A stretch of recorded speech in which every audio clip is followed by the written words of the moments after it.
अस्सलामुअलैकुम गाइस, कैसे हैं आप लोग। तो एक्स मुस्लिम साहिल वर्सेस जैद पटेल, कल रात क्या डिबेट हुई, ज़बरदस्त डिबेट थी। यकीन करें बहुत ज़्यादा धुलाई हुई साहिल की। और मैं यकीन करें हाईलाइट बनाते हुए इतना कंफ्यूज कभी नहीं हुआ, क्योंकि मैं सोच रहा हूँ कि कौन सा सवाल ऐड करूँ साहिल का, कौन सा सवाल स्किप करूँ, क्योंकि जितने भी साहिल ने सवाल करे थे रात उस डिबेट में उन सब का जवाब साहिल को दिया गया उसी डिबेट में। के साथ झूला झूल रही थी, झूला झूल रही थी। ऑब्जेक्शंस में साहिल ने ये जो कहा है कि झूला भी झूलती थी। हम कोई मंदिर का घंटा है कि कोई भी आके बजा जाता है। तो यकीन करें बहुत ज़बरदस्त डिबेट थी, आप सभी को भी वो डिबेट देखनी चाहिए। और साहिल के जितने भी सवाल थे उनके जवाब में पहले से ही जैद साहब के पास प्रेजेंटेशन तैयार थी, और उन सवालों के जो जवाब साहिल को दिए गए उसके बाद साहिल ने कोई दोबारा क्वेश्चन नहीं किया, अपने पुराने आर्ग्यूमेंट्स को ही बार बार रिपीट करता रहा, क्योंकि साहिल के पास कुछ था ही नहीं, वो अनप्रिपेयर्ड था डिबेट के लिए। ये बात उसके कई सारे अपने व्यूअर्स ने भी कही कि साहिल जो है वो इस डिबेट को ज़्यादा सीरियसली नहीं ले रहा था, और साहिल जो है वो अनप्रिपेयर्ड था। सिर्फ मेंस्ट्रुएशन आना इस बात की दलील नहीं है कि वो पूरी फिजिकली डेवलप हो गई है। उसको मेंस्ट्रुएशन स्टार्ट होता है, उसके बाद उसके बॉडी में चेंजेस आते हैं, उसकी प्यूबर्टी कंप्लीट हो जाती है, तब उसके अंदर सोचने की और इतना बड़ा फैसला लेने की सलाहियत आती है। अच्छा, इसके साथ साथ आप देखिए कि शादी के बाद का जो मरहला है वो प्रेगनेंसी का भी है, सेक्सुअल इंटरकोर्स, उसके बाद प्रेगनेंसी। अगर आप देखें 9-10 साल की बच्ची अभी तक उसका फिजिकल डेवलपमेंट में नहीं हुआ होता है, और कई सारी बच्चियां बस इस वजह से मर जाती है क्योंकि उनको अर्ली प्रेगनेंसी हुई थी। उनका जो पेल्विक एरिया है वो अभी तक डेवलप नहीं हुआ होता है कि वो सेफली एक चाइल्ड बर्थ कर सके। साहिल को ये बात समझ नहीं आ रही थी, या वो ना समझ बनने की एक्टिंग कर रहा था। वो बार बार कह रहा था कि 9-10 साल की बच्ची फिजिकली कैसे रेडी हो सकती है, कैसे रेडी हो सकती है, फिजिकली रेडी नहीं हो सकती। तो मिस्टर जैद पटेल ने तो शुरू से ही ये चीज़ कही थी कि हाँ, इस्लाम के अंदर शादी के लिए प्यूबर्टी होनी चाहिए प्लस फिजिकल कैपेबिलिटी होनी चाहिए। उन्होंने ये बात विद प्रूफ कही। साहिल ने कन्वीनियंटली उसको इग्नोर कर दिया, नज़रअंदाज कर दिया, जबकि जैद पटेल ने ये बात कि लड़की फिजिकली शादी के लिए कैपेबल होनी चाहिए, ये बात साहिल से पहले उन्होंने कही थी। तो एज ऑफ मैरिज के ताल्लुक से हम ये देखते हैं कि एक फॉर्मूला हमें मिलता है। सबसे पहली चीज कि बुलूगत तक पहुंचनी चाहिए लड़की, यानी कि बालिग होनी चाहिए, प्यूबर्टी तक पहुंच जाना चाहिए, उसे मेंसेस आ जाना चाहिए, फर्स्ट कंडीशन है। इसके कई दलाइल है, वो दलाइल में से मैं एक दलील आपके सामने प्रेजेंट कर रहा हूं। कुरान की सूरह निसा सूरह 4 वर्स 6, अल्लाह ताला ने फरमाया वब्तलुल यतामा हत्ता इदा बलगुन निकाह, यतीम को आजमाओ यहां तक का कि वो निकाह की उम्र तक ना पहुंच जाए। बलगु बुलूगत भी इसी से आता है, यानी कि निकाह की उम्र तक ना पहुंच जाए। पता ही चला कि एक उम्र है जो निकाह की उम्र है। वो उम्र क्या है? वो उम्र है जब वो हैज आ जाए उसे, जब वो मेंसेस तक पहुंच जाए। तो वो यतीम के ताल्लुक से है कि जब वो यतीम उम्र बुलूगत तक पहुंच जाए तब उसे टेस्ट लो, और वो उम्र को निकाह कहा गया है, यानी कि निकाह की उम्र कहा गया है। सेकेंड चीज, सिर्फ वो काफी नहीं कि बुलूगत तक पहुंच जाए। शरीयत का कायदा, इस्लामिक शरिया का रूल है ला दररा वला दिरार, कोई नुकसान ना पहुंचाओ ना नुकसान लो। सुनन इब्न माजा की हदीस है, और आप सही मुस्लिम की कमेंट्री में इमाम नववी के वर्ड्स पढ़ सकते हैं, हवाला दिया हुआ है। वो कहते हैं कि कई उन्होंने उलमा का नाम लेकर कहा कि हद ज़ालिका अन ततीक़ अल जिमा, कि इसके अंदर लिमिट ये है कि जिमा जो है, इंटरकॉर्स यानी कि सेक्सुअल ताल्लुकात की, उसके अंदर इस्तिताअत होनी चाहिए, मतलब कैपेसिटी होनी चाहिए। ऐसा नहीं हो कि उससे उसको तकलीफ हो, उसको नुकसान हो, प्रेगनेंसी से नुकसान हो, ऐसा नहीं होना चाहिए। और वो कहते हैं यख्तलिफु ज़ालिका बिख्तिलाफिहिन्ना, ये हम देखते हैं लड़कियों में एक नहीं होती है, इसी वजह से उम्र कैद नहीं कर सकते। और आप देखोगे कि ये फिजिकल कैपेसिटी जब तक पूरी ना हो जाए, इसी वजह से उम्र कैद नहीं कर सकते बुलूगत के साथ फिजिकल कैपेसिटी। और फर्दर आप देखोगे सिर्फ फिजिकल नहीं, जहनी तौर पर भी उसको केपेबल होना चाहिए। और ये चीज समाज और माशरे पे डिफर होती है, क्योंकि उससे उसे नुकसान होगा। अगर वो मेंटली रेडी नहीं है तो ला दरर वला दिरार के तहत उसको नुकसान होगा। जब ये तीन चीजें मैच होगी तो तब वो सूटेबल फॉर मैरिज होगी। मेरा चौथा सवाल है, ये सारी कंडीशंस पूरी हो जाती है तो उस लड़की को आप चाइल्ड कहेंगे या अडल्ट कहेंगे? मेरा साहिल से ये सवाल है, चौथा सवाल। अब हम देखते हैं आयशा रदियल्लाहु अन्हा ये सारे स्टेजेस पूरा करके 9 इयर्स की उम्र में वो पहुंच चुकी थी, सारी स्टेजेस पूरा करके। अब कोई और लड़की हो सकता है 9 इयर्स, हो सकता है 12 इयर्स, हो सकता है 15, हो सकता है 18, हो सकता है 21 में भी वो केपेबल ना हो सकता है। और इसके बाद भी शादी नहीं हो जाती। एक बहुत इंपॉर्टेंट चीज है, ला तनकिहुन्ना इल्ला बिइज़्निहिन्ना। नबी सल्लल्लाहु अलैहि वसल्लम ने कई हदीसों में कहा कि अपनी बच्चियों की शादियां ना कराओ सिवाय उनकी इजाजत से। तो मैं आपको बस बताता चलूं कि डिबेट के दौरान इतना टाइम नहीं होता कि सारे रेफरेंसेस आपको पढ़कर सुनाए जाएं। आप खुद भी पढ़ सकते हैं। डिबेट के दौरान सारे रेफरेंसेस स्क्रीन पर लिखे हुए थे। जैद साहब बस जल्दी जल्दी उनको पढ़ रहे थे, लेकिन आप पॉज करके अच्छी तरह रेफरेंस देख भी सकते हैं, उनको नोट भी कर सकते हैं। यहाँ साइड में रेफरेंसेस लिखे हुए हैं। तो मतलब उनकी इजाजत होना जरूरी है, वो भी आफ्टर मैच्योरिटी। आप देखेंगे कि इस ताल्लुक से मैं आपको ये खास कॉल बताना चाहता हूं इब्न हजर का। सही बुखारी की कमेंट्री में उन्होंने कहा, वो कहते हैं कि इजाजत का कोई मतलब ही नहीं है अगर वो प्यूबर्टी नहीं पहुंची, अगर बालिग नहीं हुई तो इजाजत का कोई मतलब ही नहीं है, मतलब आफ्टर प्यूबर्टी इजाजत होनी चाहिए।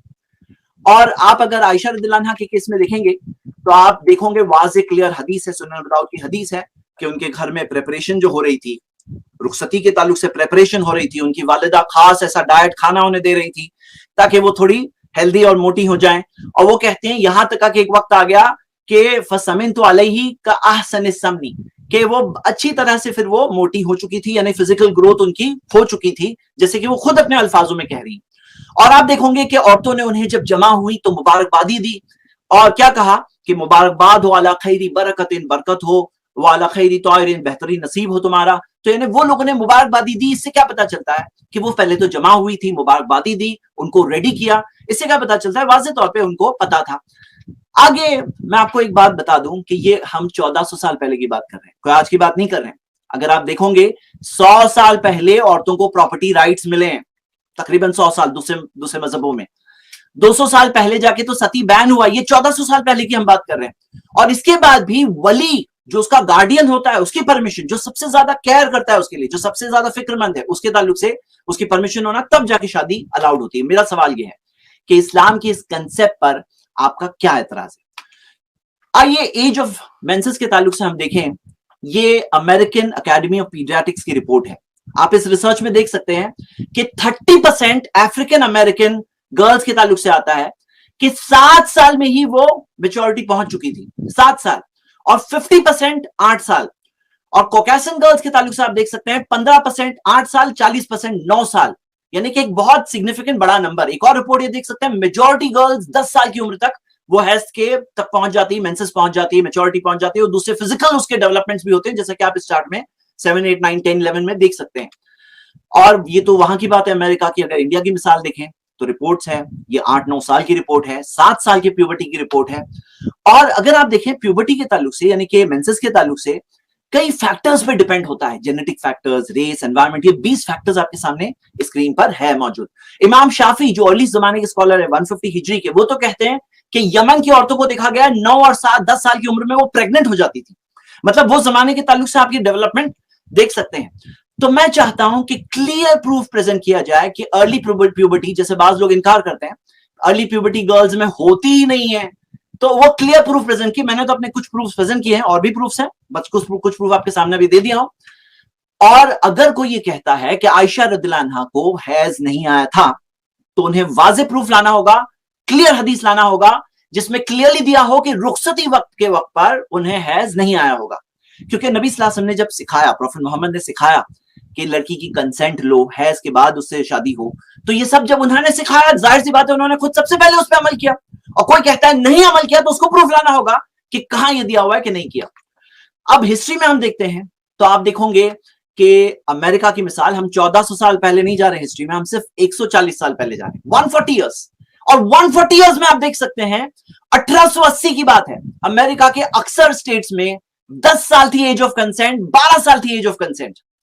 और आप रशिया में देखोगे 10 साल थी, स्कॉटलैंड में, स्पेन में 12 साल, यानी कई कंट्रीज इसकी मौजूद थी। इंडिया की बात देखिए, 18 साल जो अभी है, उससे पहले 16 साल थी, उससे पहले 14 साल थी, उससे पहले 12, उससे पहले 10। ये सब लोग करते थे। और ये क्यों होता था, क्यों अर्ली टाइम्स में शादी होती थी? आप देख रहे हो कि लाइफ एक्सपेक्टेंसी आज जो 70 ईयर्स के तकरीबन है इंडिया में, लेकिन ऐसा हमेशा नहीं था। अगर आप सिर्फ 1960 तक जाओ तो आप देखोगे 42 ईयर्स की लाइफ एक्सपेक्टेंसी थी। और सऊदी में देखो, वहां पे भी 42 ईयर्स। और 1770 में जा रहे, थोड़ा ही पीछे गए तो आप देखते हो लाइफ एक्सपेक्टेंसी, एवरेज लाइफ जो एक इंसान जीता है वो 28 से लेके 35 ईयर्स के दरमियान। और रोमन स्केलेटन्स मिले हैं, 2000 से ज्यादा स्केलेटन्स देखने के बाद ये पता चला कि एवरेज रोमन वर्कर की उम्र 30 साल हुआ करती थी। और एक और बात फैक्टर आप इसमें देखिए कि आज हमारे जमाने में यूनिसेफ की रिपोर्ट है, 1000 में से 46 बच्चे प्यूबर्टी से पहले मर जाते हैं।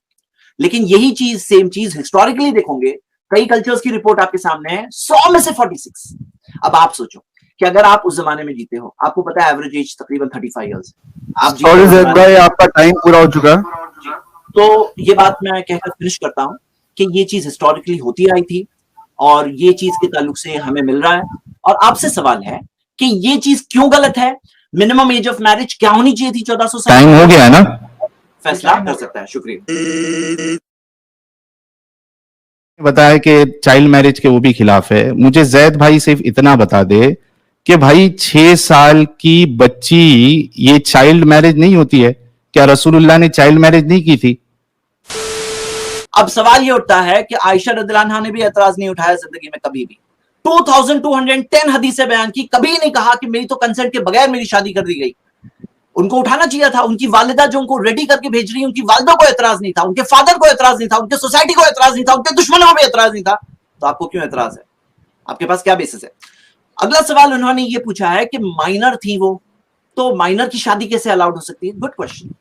तो हम देखते हैं, यस, उनका निकाह जो हुआ था 6 साल, एक हदीस में आता है 7 साल की उम्र में हुआ था, और रुखसती हुई 9 साल की उम्र में हुई। ये एक और फॉर्मूला आप जहन में रखिए, क्योंकि निकाह प्लस रुखसती तब जाके मैरिज प्रॉपर्ली कंप्लीट होती है इस्लामिक शरिया में। और अगर आपको चाहिए तो इसके कई प्रूफ्स हैं। वो शादी जिसकी रुखसती नहीं होती, वो it is like an engagement, एक मंगनी की तरह है। जैसे मिसाल के तौर पर, इसके प्रूफ्स में 5 प्रूफ दे रहा हूं, लेकिन बहुत प्रूफ्स है। एक प्रूफ ये है कि अगर डिवोर्स हो जाए तो इद्दत, वेटिंग पीरियड नहीं होता है। अगर मान लो कि डिवोर्स हो गया, और आपको मैं बताऊं, ये डिवोर्स हम इंग्लिश वर्ड यूज कर रहे हैं, तलाक नहीं होता है, वो निकाह ही कैंसिल हो जाता है। मतलब वो आपने कहा ना तलाक है, बेचारी की जिंदगी खराब हो जाती है, नहीं, वो सोसाइटी के हिसाब से समझिए। आप यहाँ की सोसाइटी के हिसाब से उसको जज कर रहे हो। आप यहाँ के आपके आज के नॉर्म, जैसे आपने कहा ना आज, तो वो आज आपके लिए स्टैंडर्ड है, लेकिन आज स्टैंडर्ड नहीं हो सकता। वो वर्जिन में काउंट होगी। वो सय्यबा, जो इस्लाम में 2 अलग रूलिंग्स हैं, मीट्रिन, सय्यबा हो, वर्जिन हो, और उसको महर उसका ड्यू नहीं होता, उसके ऊपर duties and responsibilities as a wife नहीं होता। अगर ट्रिपल तलाक का केस था तो परमिसिबल नहीं होती प्रीवियस हस्बैंड। बहुत सारी ऐसी चीजें हैं कि वो इट्स लाइक एन एंगेजमेंट। अब जब वो बालिग हो जाएगी तो तब जाके वो कंसेंट देगी। अब कंसेंट अगर हम देखें, अगर यस है कंसेंट तो फिर रुखसती होगी, और नो है तो रुखसती नहीं होगी। हाँ, तो क्लियर बात है। और इसमें कंसेंट के ताल्लुक से आप देखोगे बहुत सारे हदीसें हैं, वला तुनकाहुल बिक्र हत्ता तुस्ताज़नु, कि जो बिक्र होती है, जो वर्जिन होती है, उससे शादी नहीं की जाती यहाँ तक कि वो इजाजत ना दे दे। ऐसी कई हदीसें हैं, मैं आपको सभी बता नहीं सकता। यहाँ तक कि एक लड़की ने, जब एक औरत ने जाके कंप्लेन किया था, खनसा बिन्त खिजाम अल अंसारिया, कि मेरी तो बगैर इजाजत की शादी कर दी गई, तो फरद्दा निकाहहू, कि नबी सल्लल्लाहु अलैहि वसल्लम ने उस निकाह को ही कैंसिल कर दिया। वर्ड्स नोट करिए। और इस बारे में ये जैसे मैं बता चुका हूं कि आफ्टर रीचिंग मैच्योरिटी है। तो सवाल क्या है, इसमें आपको क्या गलत लग रहा है? ये सवाल का जवाब भी नहीं आया है।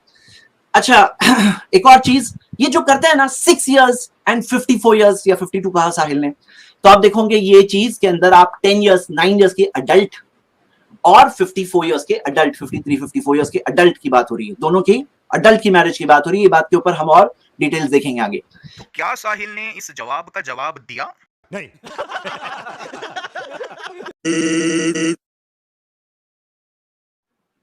हाँ, ये देखिए सही बुखारी की हदीस 6130 है। इसमें खुद आयशा बताती है कि I used to play with the dolls in the presence of the prophet and my girlfriends also used to play with me. When Allah's apostle used to enter my dwelling place, they used to hide themselves, but the prophet would call them to join and play with me. अच्छा, इसमें फतहुल बारी में जो है इमाम इब्न हजर अल अस्कलानी कहते हैं कि the playing with the dolls and similar images is forbidden, यानी जो डॉल्स है, गुड़िया है, या इस तरीके की जिसमें इमेजेस होती है, वो हराम है, फॉरबिडन है। लेकिन हजरत आयशा के लिए इसलिए अलाउड था क्योंकि she was a little girl, not yet reached the age of puberty. तो हजरत आयशा जो है वो प्यूबर्टी तक पहुंची नहीं थी। खुद फतुल बारी के हिसाब से भी अगर आप देखा जाए तो ये मिलेगा। दूसरी चीज, अब वो कहा जा रहा है कि वो डॉल्स के साथ खेलती थी। तो आपको पता है, ये हदीस देखिए, तबूक की जंग 9 हिजरी में हुई, खैबर की जंग 6 हिजरी में हुई, यानी कि वो टाइम पे उनकी उम्र 14 और 17 साल है। वो टाइम पे भी वो डॉल से खेलती थी। तो क्या 14 साल 17 साल तक भी प्यूबर्टी नहीं आई थी? आप ये बात कहने वाले हैं? और आप जो कह रहे थे, पता है कौन से टॉय से खेलते हैं, आपको पता है आप क्या इशारा कर रहे हैं। लेकिन आप ये कोरा का आर्टिकल थोड़ा पढ़ लीजिए, why do adult women still love dolls. किसने कायदा बनाया कि बड़ी होने के बाद, बालिग होने के बाद वो डॉल से नहीं खेल सकते? कहा दिया है? ये आर्टिकल पढ़ लीजिए। औरतों ने, कई सारों ने अपनी टेस्टिमनी दी है कि हाँ, उनको डॉल से खेलना क्यों पसंद है। और आपको मैं बता दूं, आयशा रज़ियल्लाहु अन्हा सिर्फ डॉल से नहीं खेलती थी। अगर आप ये हदीस देखोगे बुखारी की, तो उहुद की जंग के अंदर वहां जाके वो उन्होंने पानी उठाना, सर्व करना। 3 मिनट हो गए आपके। तो साहिल ने कहा कि हज़रत आयशा तो इमेच्योर बच्ची थी क्योंकि वो तो डॉल से खेलती थी, जिसके जवाब में ज़ैद पटेल साहब ने अनडिनाइबली ये प्रूव कर दिया एक सही हदीस दिखा करके कि हज़रत आयशा तो बड़े होने के बाद भी डॉल से खेलती थी। 15 से 17 साल की एज तक वो डॉल से खेल रही थी, ये उन्होंने अनडिनाइबली एक हदीस दिखाकर प्रूव किया। तो डॉल से खेलने का मतलब ये नहीं है कि वो प्यूबर्टी तक नहीं पहुंची थी। और उसके बाद उन्होंने बहुत सारी अडल्ट फीमेल की टेस्टिमनी भी हमको दिखाई जिन्होंने एडमिट किया कि हाँ उन लोगों को बड़े होने के बाद भी डॉल से खेलना पसंद है। डॉल से खेलना किसी तरह का कोई सबूत नहीं है, उसको क्लियरली वहाँ पर डिबंक कर दिया गया और साहिल ने इसके बाद कोई जवाब नहीं दिया। अगर वहां जो बच्चियां उनके साथ खेलने आती थी, अगर वो बालिग थी, तो पर्दे के लिहाज से तो वो रसूलुल्लाह के सामने आ भी नहीं सकती थी, लेकिन यहाँ रसूलुल्लाह जो है खुद बुला रहे हैं उनको हजरत आयशा के साथ खेलने के लिए। पे उसको ना फिट किया करें, बहुत इंपॉर्टेंट है। अब ये जो कहा जा रहा है उनकी दोस्त आते थे खेलने के लिए, तो मैं आपसे कहता हूं ये तो उल्टा दलील हुई आपके खिलाफ। ये तो दलील हुई आपके खिलाफ। क्यों? आपको पता है वो जाके छुपती थी, क्यों छुपती थी? क्योंकि हया की वजह से, जो उनके अंदर हया है। और क्यों? क्योंकि वो खुद पोस्ट प्यूबर्टी थी। अब सवाल ये उठता है कि मोहम्मद सल्लल्लाहु अलैहि वसल्लम के सामने वो बालिग होने के बाद कैसे खेल सकती थी वो लड़कियां? तो हम देखते हैं कि कमांड ऑफ हिजाब 5th हिजरी में आया और ये पहले का वाकया है। इससे साबित नहीं होता कि आयशा रज़ियल्लाहु अन्हा नाबालिग थी। मेरा क्या साहिल ने इस जवाब का जवाब दिया? थी। मेरा चैलेंज अभी तक स्टैंडिंग है कि एक हदीस बताओ। अब तक एक हदीस नहीं आई है। और बल्कि मैं आपको याद दिलाऊं कि पूरा रिबटल राउंड आपका चला आने वाला है, अभी चला गया बल्कि, और आपने यही नहीं बताया कि सही एज क्या है। क्या आपको नहीं पता है सही एज क्या है? अच्छा, आगे देखिए कि 2210 हदीस में कभी एक बार क्यों नहीं बोले कि मुझे फोर्स करके मेरी शादी कर दी गई। हाँ, तो ये देखिए वो हदीस आ गई जो मैंने बताया था। और एक और बात कि आगे जाकर सूरा 33 वर्स 28 पढ़िए, आगे जाकर भी सारी वाइफ्स ऑफ द प्रॉफिट को मौका दिया गया कि अगर तुम चाहते हो दुनिया की जिंदगी तो मैं तुम्हें आजाद करता हूं। उस टाइम पे क्या कहा आयशा रज़ियल्लाहु अन्हा को? जब नबी सल्लल्लाहु अलैहि वसल्लम ने पूछा तो नबी सल्लल्लाहु अलैहि वसल्लम ने कहा कि मैं अपने वालिद से इस चीज के लिए, मेरे पेरेंट्स के लिए मशवरा क्यों करूं? कद इख्तरतुल्लाह व रसूलहू, मैं अल्लाह उसके रसूल को चुनती हूं, उनका चॉइस था। तो यानी यहां पे आगे जाके भी ये रिकन्फर्म हुआ। मतलब आपको अगर समझना है तो उसके इस वक्त मैं अपनी चंद सहेलियों के साथ झूला झूल रही थी। अच्छा, ये देखिए, झूला झूल रही थी, इन्होंने मुझे पुकारा तो मैं हाजिर हो गई। मुझे कुछ मालूम नहीं था कि मेरे साथ इनका क्या इरादा है। ऑब्जेक्शंस में साहिल ने ये जो कहा है कि झूला भी झूलती थी, तो मैं आपसे ये कहता हूं झूला भी झूलती थी, ये कौन सी दलील हुई? आप कोई भी अम्यूजमेंट पार्क में जाओ, आपको देखो कितनी औरतें दिखती हैं। कोई भी गार्डन में चले जाओ, आपको जवाब मिल जाएगा। ये सवाल का जवाब मुझे यहाँ दिखाने की जरूरत नहीं। तो क्या साहिल ने इस जवाब का जवाब दिया? नहीं।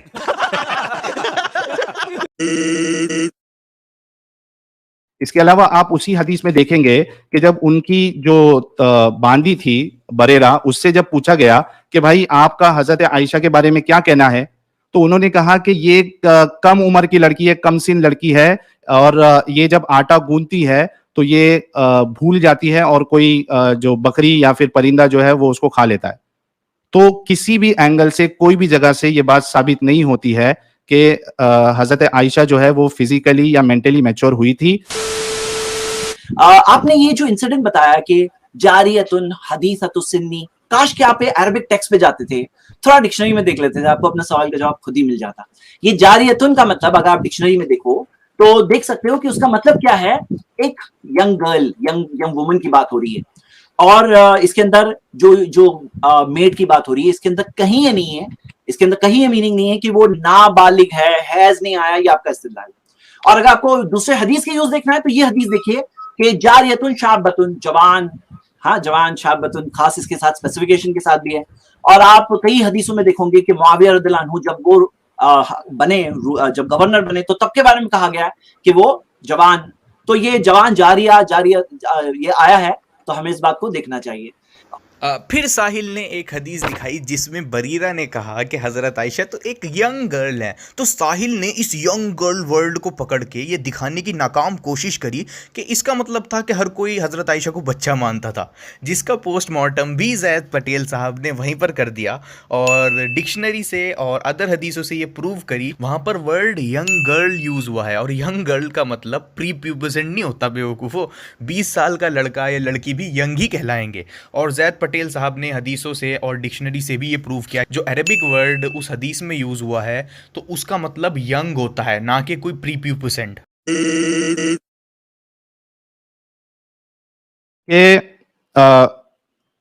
नबी करीम सल्लल्लाहु अलैहि वसल्लम से मेरा निकाह जब हुआ तो मेरी उम्र 6 साल की थी। फिर हम मदीना हिजरत करके आए और बनी हारिस बिन खजरज के यहाँ कयाम किया। यहाँ आकर मुझे बुखार चढ़ा और इसकी वजह से मेरे बाल गिरने लगे, फिर मूंढों तक खूब बाल हो गए। फिर एक दिन मेरी वालिदा रुमान आयशा इस वक्त मैं अपनी चंद सहेलियों के साथ झूला झूल रही थी। अच्छा, ये रुखसती का मामला है। आप देखिए कि एक लड़की की विदाई है, रुखसती है और उसको मालूम ही नहीं है कि उसके साथ क्या हो रहा है, तो कैसे आप कह सकते हो कि हजरत आयशा जो है वो मेंटली भी मैच्योर थी। देखिए, झूला झूल रही थी, इन्होंने मुझे पुकारा तो मैं हाजिर हो गई। मुझे कुछ मालूम नहीं था कि मेरे साथ इनका क्या इरादा है। अब देखिए, एक मैच्योर लड़की जिसकी शादी हो रही है या जिसकी रुखसती हो रही है, उसको बाकायदा पता होता है कि आज मेरा वलीमा है, आज मेरी शादी है, वो तैयारियां करती है, वो सब कुछ करती है। लेकिन हजरत आयशा को तो पता भी नहीं है कि उनके साथ क्या हो रहा है। तो हजरत आयशा जो है वो मैच्योर थी ही नहीं। देनी होगी, तो मैं अभी तक वेट कर रहा हूं कि वाज़ेह दलील नहीं आई है। जो दलीलें दी मैं उसका जवाब भी बता रहा हूं। तो मैं जो हदीस बता चुका हूं यही हदीस इन्होंने बताया, लेकिन आप देखिए कि वो औरतें जमा थी। इस हदीस में 2 स्टेजेस है। एक स्टेज था जब माँ ने बुलाया तो उनको पता नहीं था किस चीज के लिए बुला रही हैं, और दूसरा स्टेज था जब वो औरतें वहां जमा थी, उन्हें मुबारकबादी दे रही थी। पहले औरतें क्यों जमा है, क्या कोई सोचेगा नहीं? मुबारकबादी दे रही हैं, वर्ड्स यहाँ पे मौजूद है, किस चीज के लिए, क्या कोई सोचेगा नहीं? आप खुद सोचो, यानी don't lock up your mind, यानी आप ओपन माइंड से सोचिए। और इसके अंदर आप देखिए कि मुबारकबादी करके वो फिर रेडी कर रही है उन्हें किस चीज के लिए। और आपको मैं हदीस बता चुका हूं, स्क्रीन पे आ चुकी है आपकी, जिसके अंदर आया था कि आयशा रज़ियल्लाहु अन्हा का खाना, डाइट, ताकि वो थोड़ी मोटी हो, और वो बात हो रही थी और माँ को फिक्र थी, वो चीज सब वहां पे मौजूद है और डिटेल में दूसरी हदीसों में मौजूद है। तो क्या आपको इससे पता नहीं चल रहा है कि उनको पता था? अच्छा, आगे देखिए कि 2210 हदीस में कभी एक बार क्यों नहीं बोले कि मुझे फोर्स करके मेरी शादी कर दी गई। हाँ, तो ये देखिए वो हदीस आ गई जो मैंने बताया था। और एक और बात कि आगे जाकर सूरा 33 वर्स 28 पढ़िए, आगे जाकर भी सारी वाइफ्स ऑफ द प्रॉफिट को मौका दिया गया कि अगर तुम चाहते हो दुनिया की जिंदगी तो मैं तुम्हें आजाद करता हूं। उस टाइम पे क्या कहा आयशा रज़ियल्लाहु अन्हा को, जब नबी सल्लल्लाहु अलैहि वसल्लम ने पूछा तो नबी सल्लल्लाहु अलैहि वसल्लम ने कहा कि मैं अपने वालिद से इस चीज के लिए, मेरे पेरेंट्स के लिए मशवरा क्यों करूं? कद इख्तरतुल्लाह व रसूलहू, मैं अल्लाह उसके रसूल को चुनती हूं, उनका चॉइस था। तो यानी यहाँ पे आगे जाके भी ये रिकन्फर्म हुआ। मतलब आपको अगर समझना है तो उसके लिए। तो क्या साहिल ने इस जवाब का जवाब दिया? नहीं।